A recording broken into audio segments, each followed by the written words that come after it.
Welcome to Creating Art with Jenny. Today I'm going to just do a quick little red Christmas ornament hanging off a tree branch. So I pre-drew, this is a watercolor card, I pre-drew using a template, just a little cheat sheet, and I used a red watercolor pencil, and this is also in watercolor pencil, and I'll be going over it.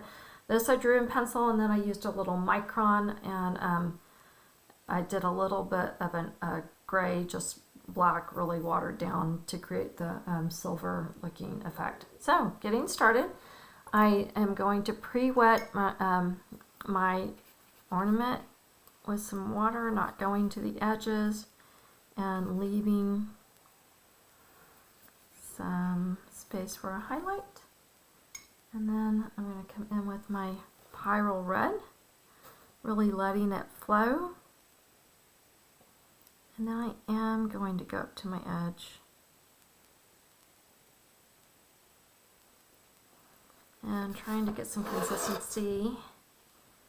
That's why I like to, especially using when you're not using super good watercolor paper, using pre-wetting your paper really does help your paint to flow a little bit better.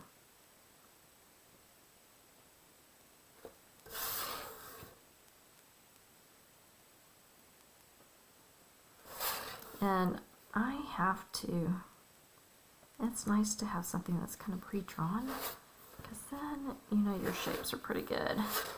Alright, so I'm just going to leave that there. I'm going to let my brush come in and kind of leave this highlight a little bit right there. And not mess with this too much. I'm going to let it dry for just a second because I am going to come back in and put in some low lights.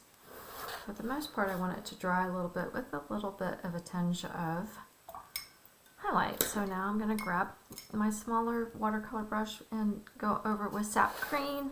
I'm going to come over here and go over my watercolor pencils.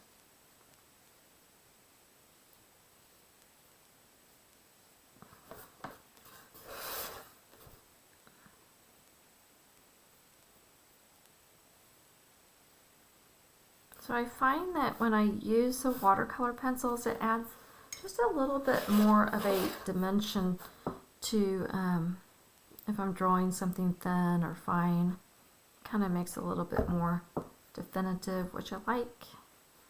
And it mixes with the color that's already, I'm using sap green on this, and this was a darker green than I had, but it's just an easy way to get some dimension, more dimension into your painting. That's a little bit easier. I hope it wasn't off the page too much for that. Sorry guys.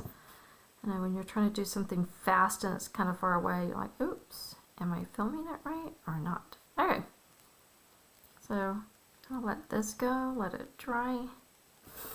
And then, and if I don't like it, I can always go back and add a little bit more.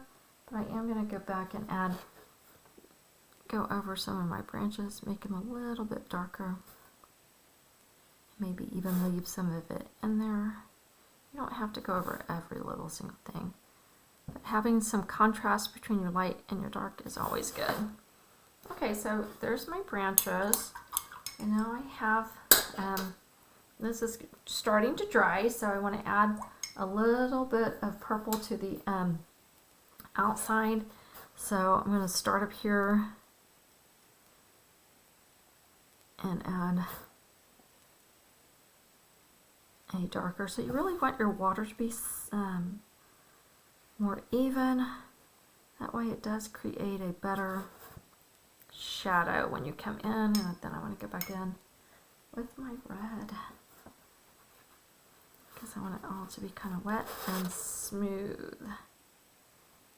So it looks more like it's a 3D object coming in.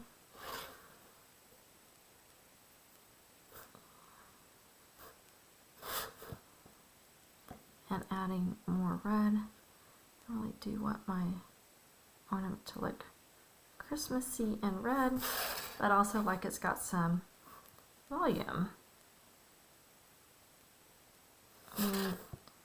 super easy and smooth going around the edges. So I know I still have that little section right there. So I'm kind of wetting my brush, and then I'm going to scoot back over it, just kind of moving it like that and picking up maybe just a little bit of it, and then it will, obviously as it dries, it will go back in. So you kind of don't want to mess with it too much, and I feel like I'm messing with it a little bit too much. Sometimes you just got to go, okay, enough's enough, and I'm going to let it go. So there is an easy way to do a card. Hopefully you can see I have some low lights over here, some shadow, casting a little bit of highlights in here. And if you wanted to bring in a little more, you can always remember, dry your brush and pick up some of that paint, and it helps it to do that. All right, so there we go. Thank you for watching.